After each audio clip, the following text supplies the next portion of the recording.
Hello VNS જૂના બીકોમના વિદ્યાર્થી મિત્રો, કેમ છો? આપ સૌ મજામાં છો? ચાણક્ય કોમર્સ ક્લાસીસમાં આપનું સ્વાગત છે. હું છું કૃણાલ સર. આપણે જોઈ રહ્યા છીએ એસવાય બીકોમ સેમ 3 ટેક્સેશનમાંથી આપણે શુભ મુહૂર્ત કરવાના છે. સૌથી અઘરામાં અઘરું ચેપ્ટર હોય તો મૂડી નફો, જેમાં દર વર્ષે નવા નવા નિયમો આવે, નવી નવી કલમો આવે અને નવા નવા વિચારો તમને ટેક્સેશનમાં જોવા મળે. દર વર્ષે કઈ નવું ને નવું ગવર્મેન્ટ બહાર પાડે તેના સંદર્ભે તમારે ગણવું પડે. શું દાખલાઓ? તો આપણે મૂડી નફાથી શુભ મુહૂર્ત કરવાના છે, એટલે કે આપણું કેપિટલ ગેઇન. માને કે તહેવારોનો સમય ચાલે, દરેક એટલા બધા બિઝી હોય તહેવારો જોવામાં, કદાચ ભણવાનું રહી જાય, તમારી એક્ઝામ બાકી રહી જાય ને ત્યાં રેકોર્ડ લેક્ચર તમને ફાયદો અપાવી જશે. તમારું જો કંઈ બાકી રહી ગયું હોય અથવા તમે કંઈ શીખવા અને પછી તમારી નોટ ખોવાઈ ગઈ, ભૂલી ગયો હોય, તો આ તમને પૂરેપૂરું રિવિઝન કરાવશે લેક્ચર. એટલે તમે તમારા મિત્રને પણ મોકલી આવજો, કારણ કે બીજાના ભલામાં આપણું ભલું જ છે, એ પણ યાદ રાખજો. કોસ્ટિંગમાં આપણે એકમ પડતર પદ્ધતિ ટૂંકા દાખલાઓ આપણે જોયા છે. હવે ટેક્સન આપણે શુભ મુહૂર્ત કરવાના છે. પહેલા આપણે પાસ થાય એટલું આપણે પહેલા કવર કરવાનું, પછી આપણે વધારે માર્ક તરફ માટે પ્રયત્ન કરવાના છે. મૂડી નફો તમે શીખ્યા જ છે, એની વ્યાખ્યા શીખ્યા છે ને. મૂડી નફાના પ્રકાર બે છે, તમે જોયા કે લાંબા ગાળાનો અને ટૂંકા ગાળાનો. તમને કેટલાને પ્રશ્ન કે મૂડી નફો એટલે શું? તો મૂડી નફો એટલે બીજું કંઈ નહીં કે તમે કોઈ મિલકત વેચો અને તેમાંથી તમને જે નફો પ્રાપ્ત થાય તે મૂડી નફો, અને ખોટ થાય તો મૂડી ખોટ. આપણે મૂડી નફો કેટલો થાય મિલકત વેચતા કે ખોટ કેટલી આવે તે આપણે શોધવાનું. બીજું મારે કે જોવાની જરૂર નથી, કેમ મારે ટેક્સ ભરવાનો છે. જેટલું નામ ખબર, નામા પદ્ધતિ અને કરવેરા. હા, તો મારે કર ભરવાનો છે. તમારો નફો કેટલો થાય તેના સંદર્ભે મારે ગવર્મેન્ટને ટેક્સ આપવા જવાનું, જવું પડે ને. તેના માટે મારે હિસાબ કરવો પડે. હિસાબ તમે જાતે પણ કરી શકો. આ ચેપ્ટર તમે અભ્યાસ કર્યો હોય તમે ગણી શકો કે મારે કેટલા રૂપિયા મૂડી નફો થતો છે, મારે કેટલો ટેક્સ ભરવો પડે, અને ટેક્સ બચાવવા માટે મારી પર કયા કયા પ્રકારના જુગાડ છે એ પણ આ ચેપ્ટર તમને શીખવવાનું છે. ખ્યાલ છે ને દરેકને? ના ખબર જ નહીં હોય, તમને સાહેબે કીધું જ નહીં હોય. કીધું હોય તો વેલ એન્ડ ગુડ. ઘણી બધી કોલેજમાં કહેતા જ નથી કે ચેપ્ટર શા માટે શીખવું જોઈએ, તમને ક્યાં કામ લાગે. કેટલાક તો આ ચેપ્ટર છોડે અથવા થિયરી લખ્યા કરે જીએસટી ની, એ બી જરૂર છે જ, પણ આ પણ શીખો. તમે અડધા સીએ ના 5% થઈ જવાના. તો બે પ્રકારનો છે, ટૂંકા ગાળાનો અને લાંબા ગાળાનો મૂડી નફો. તમારે ટૂંકું ને ટચ યાદ રાખવાનું. જે મૂડી નફો 3 વર્ષ દરમિયાન તમને પ્રાપ્ત થતો હોય તે ટૂંકા ગાળાનો, 3 વર્ષથી વધારે સમય દરમિયાન તમને પ્રાપ્ત થતો હોય નફો તે લાંબા ગાળાનો. આટલું યાદ રાખવાનું. 3 વર્ષથી સમયગાળો કેવો ઓછો, એટલે કે 2 વર્ષ હોઈ શકે, 1 વર્ષ હોઈ શકે. તમારી પાસે 2.5 એટલે કે 2 વર્ષ અને 6 મહિના. વર્ષમાં આ રીતના કહેવાય. 2.5 એટલે 2 વર્ષ અને 6 મહિના. એવું નહીં કે 2 વર્ષ ને 5 મહિના. જાણજો. ત્યાર પછી 3 વર્ષથી વધારે સમય, એટલે કે 4 વર્ષ, 5 વર્ષ, 10 વર્ષ, એ સમય તમને જે નફો થતો હોય તે લાંબા ગાળાનો મૂડી નફો કહેવાય. એટલે કયો ટૂંકો અને કયો લાંબો એનું તમને ભાન પડવું જોઈએ. શેર ડિબેન્ચર માટે અલગથી જોગવાઈ કરી છે, જેમાં 1 વર્ષનો સમય આપેલો છે. 1 વર્ષથી ઓછો હોય તો ટૂંકા ગાળાનું, 1 વર્ષથી વધુ હોય તો લાંબા ગાળાનું કહેવાનું. આ થિયરી તમારે સાંભળવાની, લખવી નોટમાં લખવાથી તમને એ ફાયદો થશે કે તમને ખ્યાલ આવે જ્યારે જોવો ત્યારે.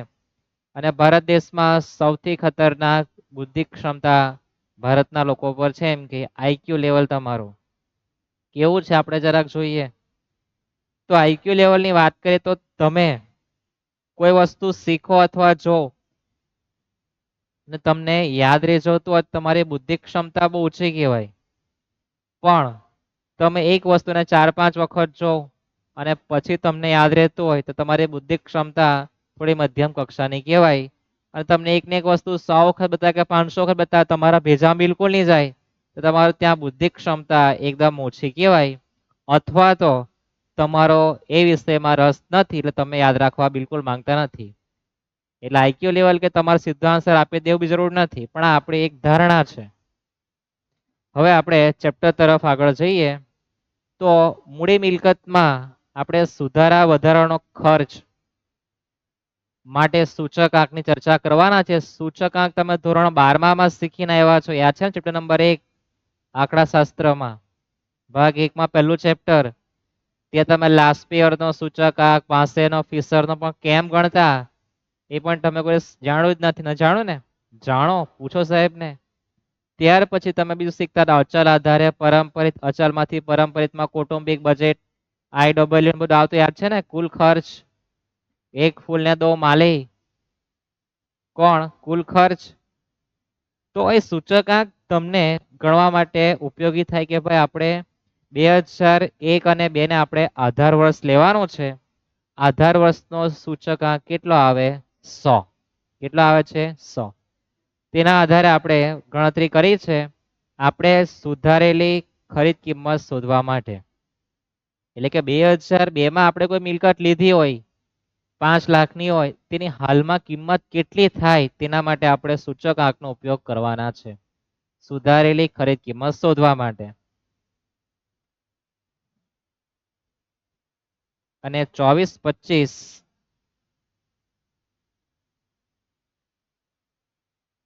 નો સૂચકાંક આપણા માટે ઉપયોગી છે. કયો? 24-25. કેમ 24-25 નો? તો આપણે જે હિસાબ કરવાના છે એ આપણું નાણાકીય વર્ષ એટલે કે પાછલું વર્ષ 2024-25. કયું? 24-25. એ દરમિયાન આપણે ગણતરી કરવાના છે. એટલે આપણે સૂચકાંક 363 ધ્યાનમાં રાખવાનો છે. બાકી બધા કામના તો છે પણ આ તરફ થોડું ધ્યાન વધારે રાખવું સુધારેલી પડતર ગણવા માટે. ટેક્સેશનમાં તમે કીધું, તમને કદાચ સાહેબે કીધું કે એટલી બધી થિયરી છે, એટલું બધું યાદ રાખવાનું છે કે તમને એટલું બધું યાદ રહે તો જ તમારાથી દાખલો ગણાય. ના, આપણે દાખલા ગણીએ સાથે સાથે કઈ થિયરી આવે તે જોતા જઈએ અને યાદ રાખતા જઈએ. એક્ઝામમાં કોઈ દાખલો નવા પૂછવા નથી, બુકના આધારે જ દાખલો હશે. બુકમાં જેટલા પણ દાખલા છે દરેક દાખલાનો તમારો કન્સેપ્ટ ક્લિયર હોવો જોઈએ. શું હોવો જોઈએ? Concept clear. આંકડા બદલાવાના છે, વિગત તેની તેજ રહેવાની છે. આંકડા બદલાય એટલે તમારું મગજ ના બદલાઈ જવું જોઈએ. આ ખાસ ધ્યાન રાખો. 10 મિનિટની કથા એના માટે જ છે કે તમે ચેપ્ટરમાં થિયરી એટલી બધી છે કે તમે જોઈને કન્ફ્યુઝન થાય. આપણે દાખલાઓ જોઈએ, આપણું જે દાખલાનું મેઇન પિક્ચર છે, આપણે દાખલા માર્ક લાવવાના છે ને? આપણે આ મૂડી નફો આપણે ભવિષ્યમાં ઉપયોગ કરવાનો નથી. તે માટે તે લોકોએ અને એ રીતના જોવું જેણે ભવિષ્યમાં સીએમાં જવું હોય કાં તો બીજું ફિલ્ડ જ્યાં ટેક્સેશન આવતું હોય તો તમારે આનો શાંતિપૂર્વક અને ઊંડાણપૂર્વક તમારો અભ્યાસ ખરેખર કરવો જોઈએ. મારી પર સમય નથી, તમારે આવતા મહિનામાં એક્ઝામ છે 11 મહિનામાં. એટલે આપણે જેટલું પરીક્ષા લક્ષી છે અને જેટલું થિયરી તમને સમજાવી શકાય એટલું આપણે સમજાવીશું. ઓકે, જઈએ આપણે આગળ. તો જે નવો ટોપિક છે, ગયા વર્ષે પણ હતો, આ વર્ષે બી છે. નવા ટોપિક છે જે તમને મારે સમજાવવાનો છે કે ભાઈ શેર માટે અલગથી થોડી જોગવાઈ કરી છે. 31/1/18 માં આ જોગવાઈ ઉચકીને લાવેલા હતા. એમાં શેર અંગ એવું આપે છે કે ભાઈ તમારો જે પહેલો સ્ટેપ, બીજો સ્ટેપ, કોના માટે આ સ્ટેપ? તો એ જે છે એ મૂળ પડતર માટે. આ મૂળ પડતર એટલે શું? તો તમે કોઈ શેર ખરીદો કે વેચો તો તમને કેટલો મૂડી નફો પ્રાપ્ત થાય, લાંબા ગાળાનો કે ટૂંકા ગાળાનો, તેના માટે તમારા ઘડામણ કરવાની છે. શું છે આપણે દાખલા જોવાના છે, હમણાં આપણે માત્ર સમજી લઈએ કે ભાઈ મૂળ પડતર ગણવાની. મૂળ પડતર એટલે કે આપણી ખરીદ કિંમત વખતની મૂળ પડતર થાય કેટલી. કોસ્ટ ઓફ ઇક્વિઝિશન આપેલું છે. તેમાં બે સ્ટેપ છે. પહેલા સ્ટેપમાં એવું છે કે 2 માંથી ઓછી કિંમત, સ્કીપ કરીને ભાગતાની થિયરી જેટલી સમજ પડશે ને એટલું જ અહીંથી નીકળશે. એટલે ઉતાવળ બિલકુલ નહીં કરતા, બરાબર છે? શાંતિથી સમજો. 1 કલાકનો સમય એવો આપો કે તમારા ભેજામાં બધું ફિટ થઈ જાય. પહેલો સ્ટેપ છે કે 31/1/18 ની વાજબી કિંમત અને તમારી વેચાણ કિંમત 2 માંથી ઓછી કિંમત પસંદ કરવાની. બીજા સ્ટેપમાં તમારા પહેલા સ્ટેપનો જવાબ અને ખરીદ કિંમત 2 માંથી વધારે હોય તે પસંદ કરવા જવાનું. આ બે સ્ટેપ કીધા છે. થિયરી દરેકને યાદ નહીં રહે એટલે આપણે પ્રેક્ટિકલી કામ કરવાના છે. તમને પૂછવામાં આવે કે 1 કલાકના 600 રૂપિયા થતા છે, તો 50 મિનિટના કેટલા થાય? તો 500 રૂપિયા. એના માટે તો કેટલાક તો પદ મૂકે. 60 મિનિટના 600 રૂપિયા, તો 50 મિનિટના કેટલા? અને જે 500 લાવે એ ખરેખર બહુ ડોબો વ્યક્તિ કહેવાય, અથવા એનું આઈક્યુ લેવલ એકદમ ઓછું કહેવાય, અથવા તો એની પર સમજ શક્તિ જ નથી, આવું આપણે કહી શકીએ. યાદ રાખો, તમે તમારા આઈક્યુ લેવલ ઊંચું રાખવાનું કરો, ભવિષ્યમાં તમારા આઈક્યુ લેવલ જ કામ લાગવાનું છે. બાકી તમને દાખલો તો એઆઈ પર ગણીને આપી દેશે કે આ રીતના આવે, સમજૂતી આપી દેશે, પણ તમારો આંતરિક વિકાસ નહીં થશે મગજનો, તો તમારા રામ નામ થઈ જવાનું છે. જે દાખલા તરફ આપણે, શ્રી ગગલાણી વર્ષ 2014માં એક લિમિટેડ કંપનીના 2000 શેર શેર દીઠ ₹100 ના ભાવે ખરીદ્યા હતા. તેઓએ તારીખ 14/6/24 ના રોજ તમામ શેર શેર દીઠ 600 ના ભાવે વેચી દીધા છે. આ શેરની તારીખ 31/1/18 ના રોજની વાજબી કિંમત શેર દીઠ ₹320 હતી. ઉપરોક્ત વિગતો પરથી આકારણી વર્ષ 2025-26 માટે મૂળ પડતર અને લાંબા ગાળાના મૂડી નફાની ગણતરી કરો. તો હવે તમે કોલેજમાં શીખ્યા હશે આકારણી વર્ષ અને નાણાકીય વર્ષ અથવા પાછલું વર્ષ ની શીખ્યા હોય તો આપણે થોડી નજર નાખીએ એના તરફ કે ભાઈ આકારણી વર્ષ એટલે શું.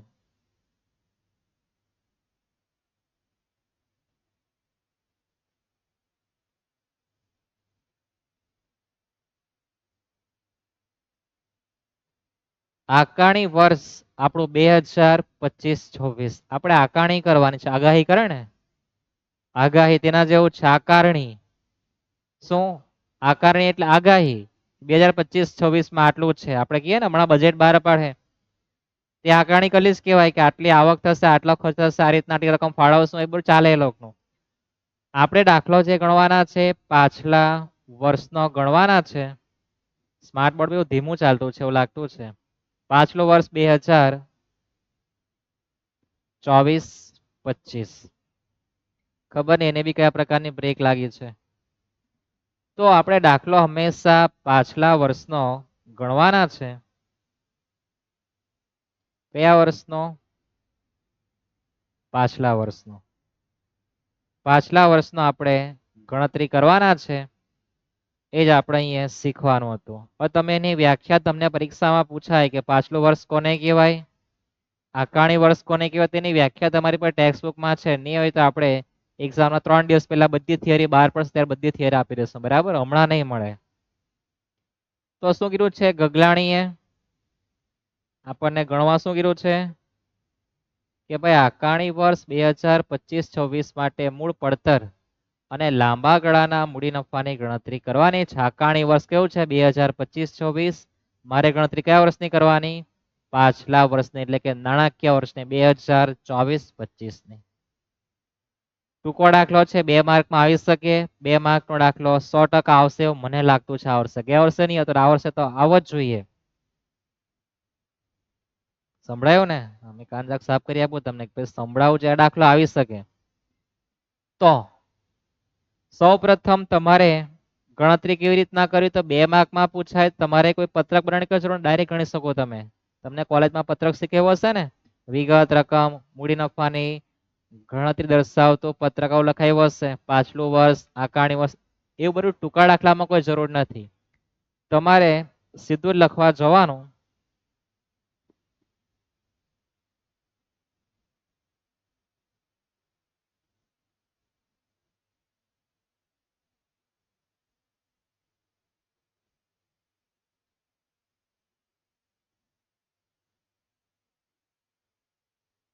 શેરની વેચાણ કિંમત કૌંસમાં 2000 શેર છે અને એનો ભાવ કેટલો છે, તો વાંચો. 14/6/24 ના રોજ શેર દીઠ 600 ના ભાવે વેચા છે એમ કે, તો 2000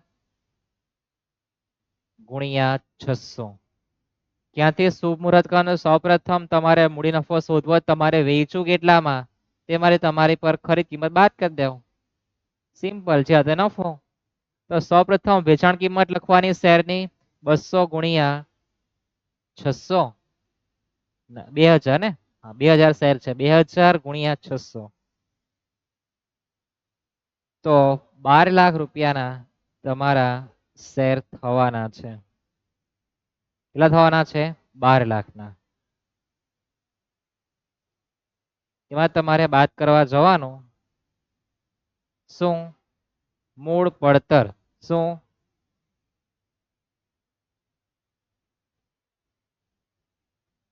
મૂળ પડતર.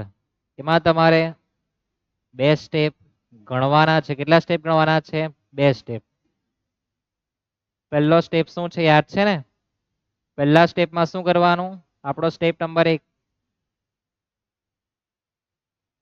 શું કરવાનું છે પહેલા સ્ટેપમાં? તો વેચાણ કિંમત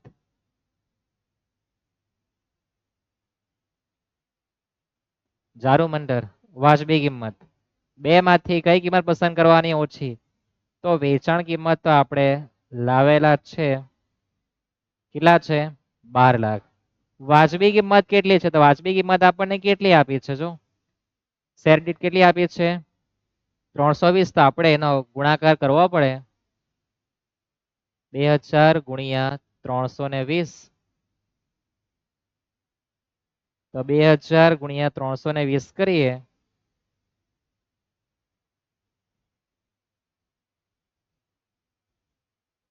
તો 6,40,000 આપણી વાજબી કિંમત થવાની છે. બે માંથી કઈ કિંમત પસંદ કરવાની? જે ઓછી હોય તે. Step number 2. એમાં શું કરવાનું? તો સ્ટેપ 1 નો જવાબ લખવાનો. આપણો સ્ટેપ 1 નો આન્સર લખવાનો. સ્ટેપ 1 નો આન્સર કેટલો છે? 6,40,000. આપણે બ્રેક તો લેવો જ પડશે, બરાબર ને? અને બીજા સ્ટેપમાં શું લખવાનું? સ્ટેપ 1 નો આન્સર બીજું શું લખવાનું? ખરીદ કિંમત.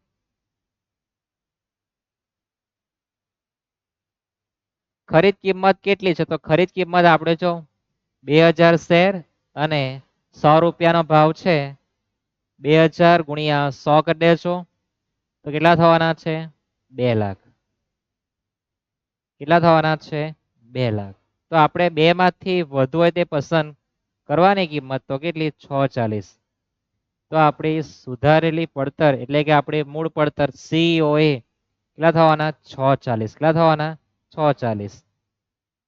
અને જે આવે તે લાંબા ગાળાનો મૂડી નફો 12 લાખ માઇનસ 640, તો 5,60,000 રૂપિયા આપણો લાંબા ગાળાનો કરપાત્ર મૂડી નફો આવે. શું આવે? લાંબા ગાળાનો કરપાત્ર મૂડી નફો. જારુમંડર જાતે આવતું છે, બરાબર ને? હા. તો કેટલા આવે? 5,60,000 આવવાના છે. લાંબા ગાળાનો કરપાત્ર મૂડી નફો આ રીતના ગણતરી કરવાની છે. નેક્સ્ટ લેક્ચરમાં આપણે થોડું જોશું આગળ, કારણ કે સ્માર્ટ બોર્ડને આપણે એકવાર થોડુંક સાફ કરવું પડશે. બ્રેક બહુ લીધું છે એટલે નેક્સ્ટ લેક્ચરમાં આપણે પૂરેપૂરો બાકીનો જે પિક્ચર બાકી છે તે આપણે જોઈએ. પણ આપણે શું શીખ્યા એકવાર થોડી ઝાંખી ઝલક જોઈ લે ઝડપથી. તો સૌપ્રથમ તો આપણે મૂડી નફાની વાત કરી. મૂડી નફો કોને કહેવાય? તો મિલકત વેચતા જે નફો થાય તે મૂડી નફો. ખોટ થાય તો મૂડી ખોટ. અને એ મૂડી નફા પરથી મારે ટેક્સ ભરવો પડે, એટલે મારે કેટલો હિસાબ થાય તે ગણવો પડે. એના માટે મારે એક તો બે પ્રકાર હતા મૂડી નફા માટે. એક તો લાંબા ગાળાનો, બીજો ટૂંકા ગાળાનો. સમયગાળો ખાસ યાદ રહેવો છે. લાંબા ગાળાનો હોય તો 3 વર્ષ કરતા વધુ સમય, અને 3 વર્ષથી ઓછો હોય તો ટૂંકા ગાળાનો. શેર ડિબેન્ચર માટે સમયગાળો 1 વર્ષનો છે. ટૂંકા હોય તો 1 વર્ષથી ઓછો, અને લાંબો હોય તો 1 વર્ષથી વધારે. આટલું યાદ રાખવાનું. ત્યાર પછી આપણે સૂચક આકારણી વર્ષની વાત કરી કે આકારણી વર્ષ કોને કહેવાય, પાછલું વર્ષ કોને કહેવાય. ત્યાર પછી આપણે ચર્ચા કરી હતી સુધારેલા અને વધારાના ખર્ચ માટે આપણે ફુગાવાની વાત કરી ગયા છે, યાદ છે ને? અસુયકનો દરની વાત કરી ગયા છે. ફુગાવાનો દર યાદ તમને ધોરણ 12 માં આવ્યું ત્યારે છે ને? ફુગાવાનો દર શોધો, તે આના માટે જ હતું. ત્યાર પછી આપણે ચર્ચા કરી હતી દાખલાની, જેમાં આપણે મૂડી નફાની ગણતરી કરી છે. થઈ ગઈ છે આટલી ગણતરી. સૌપ્રથમ વેચાણ કિંમત લખવાની અને મૂળ પડતર માટે બે સ્ટેપ ગણવાના. પહેલા સ્ટેપમાં વેચાણ કિંમત ને વાજબી કિંમત બે માંથી ઓછી પસંદ કરવાની. સ્ટેપ નંબર 2 માં સ્ટેપ 1 નો આન્સર જે આવે તે અને ખરીદ કિંમત બે માંથી ઓછી કિંમત નહીં વધુ કિંમત પસંદ કરીને બહાર લખવાની. યાદ રહેશે, પહેલા સ્ટેપમાં કઈ કિંમત લેવાની? ઓછી હોય તે. બીજા સ્ટેપમાં કિંમત કઈ લેવાની? વધારે હોય તે આપણી મૂળ પડતર પ્લસ માઇનસ કલાકો જે આવે તે લાંબા ગાળાનો કરપાત્ર મૂડી નફો. ઓકે, તો આપણે નેક્સ્ટ પાર્ટમાં બાકીનું જોવાના છે. આપણો જે પણ પ્રોબ્લેમ છે લખવાનો એ આપણે સોલ્વ કરી દઈએ. ઓકે, મળીએ નેક્સ્ટ લેક્ચરમાં. સીતારામ.